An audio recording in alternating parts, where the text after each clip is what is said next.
Well, welcome to the show, Dan. Nice to be back. Day 5. I'm exhausted. 5 days with you is enough. I know. Well, it's your wheelhouse. We're talking about charitable giving and the power of Charitable Remainder Trust and all these things we've been talking about all week. And again, if you're just coming into our Friday show, you really need to watch Monday through Thursday to kind of get some building blocks so you can understand what we're talking about. But today I want to talk about you have this, I've seen you write on this before, called accidental philanthropy. Right. What do you mean by that? It's kind of a cool term. It is.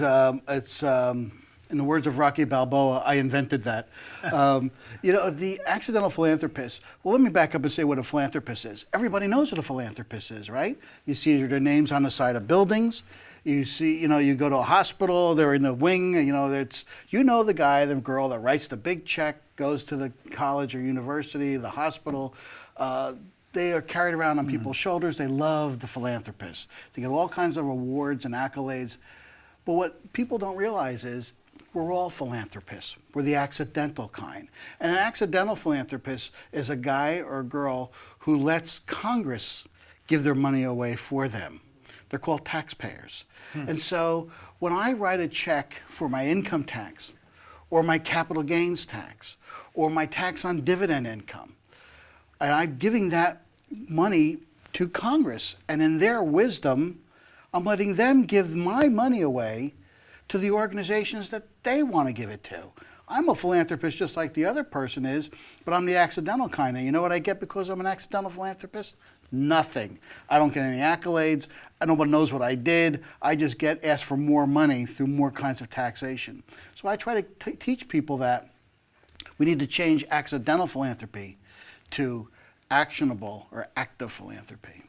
Now, in that same spirit and tone that you just mentioned, you also see a major war on wealth. Talk about this war. Well, I used to talk about war. When you think about war, you think about weapons of mass destruction. Where are the weapons of mass destruction? Our WMD is weapons of mass redistribution. I mean, and what that really is happening in our country is, I earn $1 and I pay income tax on that dollar. I'm not happy about it, but I get it, okay? New dollar in, some money goes out. But that's my dollar, okay? I got to give you back 30, 40 cents. All right. Now, I'm going to take that same dollar and I'm going to invest it. And I'm going to earn a dividend on my dollar. You're going to tax that. And then if I'm really good and I really follow the American spirit and I invested in quality growth stock, or I buy my own business and I grow my own business, and at some point in time I reach the American dream and I've actually made some money and I get to sell that with my money, I get to pay tax on it again. The same dollar. I got to pay capital gains tax to my partner who didn't exist. If my business went out of business, they weren't going to help me pay the bills. They only take part of the profit. And then I'm lucky enough that I die, and I got to pay tax again, inheritance tax, federal estate tax. So these combination of taxes, this weapons of mass redistribution, is what I refer to as the war on wealth. Because to me, there is an act in America, and it's not this is not a red state, blue state issue. This is a black and white issue. Your people in Congress are taking too much money from people who are earning it and giving it away to the people, places and things that we have no interest in. And that's a war on your wealth. And it's not necessarily a war on the accumulated wealth, because they've raised the estate tax levels to such a degree that accumulated wealth isn't going to get hurt so bad. But here's the real devastation. The real devastation is on the war on the accumulation of wealth. They're making it difficult for us through capital gains tax, through income tax on earnings, and then on retirement plans. The taxation is obscene. They're making it difficult for us to accumulate the wealth and then transfer it on to our next generation. Well, I noticed that the alternative minimum tax, even though they finally adjusted for inflation, basically we have to add that on because certain people don't pay enough, even if they're paying ordinary or capital gains. Right. Now they have to have the alternative minimum tax. And I just saw the two-tier taxation on the provisional income test for Social Security. Yeah. If your income's flowing through that, your Social Security, which is supposed to be somewhat free, is now getting hammered at two different ordinary income tax rates. The second one, almost exposure to what? I think it's 85% of it. Yeah. So Steve, this is your high, money. right? This is your money. You earned it. You pay tax on it once. Why do you have to pay tax on it 4 more times? My thought is, What if they gave a war and nobody went to it? What if they had this war on wealth and the money they were trying to tax, we didn't let them tax? What if we put it somewhere where we got to make the choices? We got to make the changes. We get to determine where the money goes. That's what the Charitable Remainder Trust does. It takes the money away from the government and gives it to the people, places, and things that are important to us. That's how we beat accidental philanthropy with active philanthropy. Sounds like we become purposeful philanthropists. Absolutely. Well, I think this is the way to go, and I think we need to start looking at all the things you've been talking about all this week. Really gives people the option to control who gets what when. And I like the idea because you can split these gifts, you can do so many things with it. I think to me that's really powerful. I agree. When we come back from the break, we're going to talk more about Dan's book, The Power of Leveraging the Charitable Remainder Trust. And remember, you can go out to Dan's site and buy that book right out at www.najito.com. And while you're online, sign up for your own 30-day free trial offer from Background Technician. Just go out to brtnow.com/trialsignup.aspx. We'll be right back after the break. Back in the day, life insurance professionals were called field underwriters. Then, carriers trained their field force in the basics of life insurance underwriting. Today, the insurance industry doesn't educate the agent population as they once did. But now you can have the Informed Risk Guide at your fingertips so you can illustrate a reasonable rate class for your life insurance prospects. Just request your copy of the Informed Risk Guide at downtobusiness.ashbrokerage.com. It's free from Ash Brokerage, the practice enhancement company.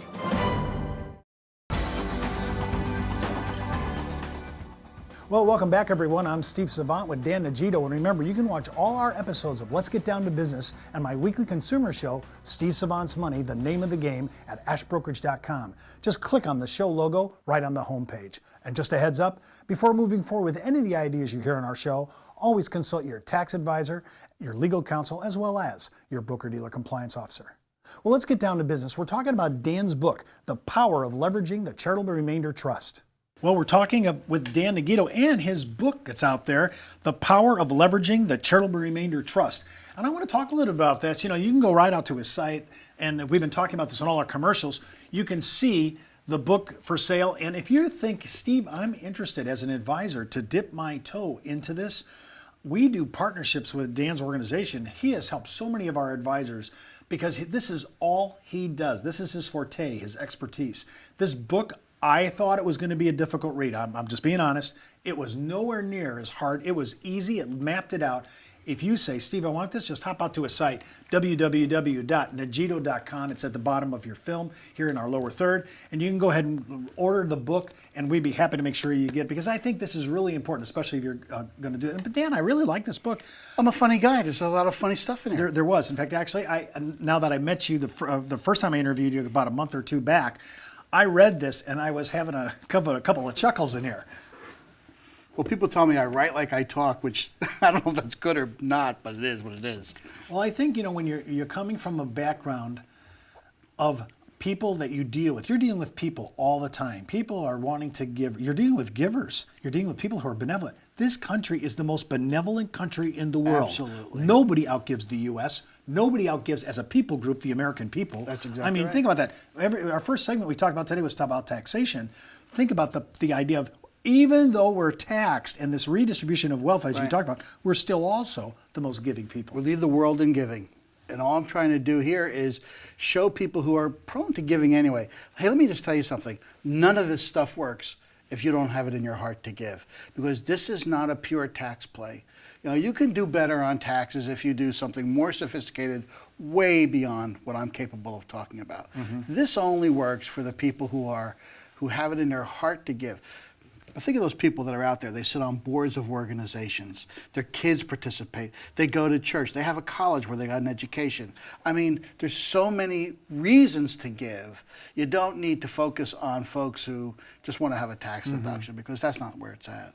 Now, in your practice, you've been in the business over 5 years? 35 years, yeah. 35 years. And how much of that has been in this area? Just about all of it. Almost all of it. Yeah. Okay, so when you're looking at this is your wheelhouse, your area of expertise, because everybody usually has some general practice. No, this is really the thing you do 24/7. Yeah. When you started writing this book, what prompted you to put this on paper? Well, two things. One, that everybody was stealing my stuff anyway, so I figured I might as well put it in writing. But I really wanted to. This is, my first two books were more of a generic about estate planning and about general planning. I wanted to have something that really focused on a technique, one technique that I use. And this, even though I live in the Charitable Remainder Trust world, this really focuses on one type of technique that we've taken the chassis of a charitable remainder annuity trust and a cash value life insurance policy and married them together, but we use that same chassis to fund 3 or 4 different marketing scenarios so that people of all ages, for all different types of reasons, can use the exact same chassis, and the step-by-step charts are in there. It's really, really simple. I use annuity trusts because they're such a simple thing to talk about. And I did something else. I talked about term of years trusts rather than lifetime trusts. When we talk about traditional charitable planning, like we've been talking for the last 4 or 5 days, you talk about lifetime trusts. That's what most people think about. But lifetime trusts, now you're talking about life expectancies. Not everybody can play because they're too young. I mean, it's like, oh, there's so many moving parts. You get lost in all the movement. I use a 10-year term. With a 10-year term trust, every single person you talk to, whether they're 85 or 25, gets the exact same tax deduction because we know when the trust is going to earn. It's an end. We also use an annuity trust because everybody knows the exact same cash flow is going to be there. So you have the fixed cash flow, you have a tax deduction based upon the term of years, and now you have no moving parts. No moving parts. It is what it is. And now we take the cash flow from that and we use the cash flow to fund a life insurance policy, but it's not necessarily the wealth replacement policy that we were talking about earlier. It's a policy that's there to build wealth. I talked to you in the first segment today about a war on wealth is a war on accumulation of wealth. Well, this is an insurance policy, either a variable universal life or equity indexed UL, that helps you build wealth, and you can use that for future income. So when you look at this from a charitable point of view, there's so many moving parts, but in this it's much more simple and easy to do. One last question before we close out our entire week. I noticed that certain people have multiple charities. They're just not stuck on one, right. Maybe husband and wife. Is there a difficulty when I have multiple places I want to be able to give No, philanthropic giving? You absolutely can name as many charities as you want and change those charities up until the day the trust ends. So if you have buyer's remorse, you could change Absolutely. And you can name your own family foundation as the charity or your own donor advised fund, which I happen to think is the best of all worlds. Well, that's our show for today. Remember, you can read all my online news commentary, advisor blogs, and articles on Producer's Web, as well as my answers to consumer questions on the Insurance Library. You can also view all our past episodes on our on-demand section located at downtobusiness.ashbrokerage.com. So follow me on Twitter, Facebook, and LinkedIn, or just email me, steves.saban@ashbrokerage.com. And remember, you could be wiser as an Ash Brokerage advisor. Happy holidays, everyone.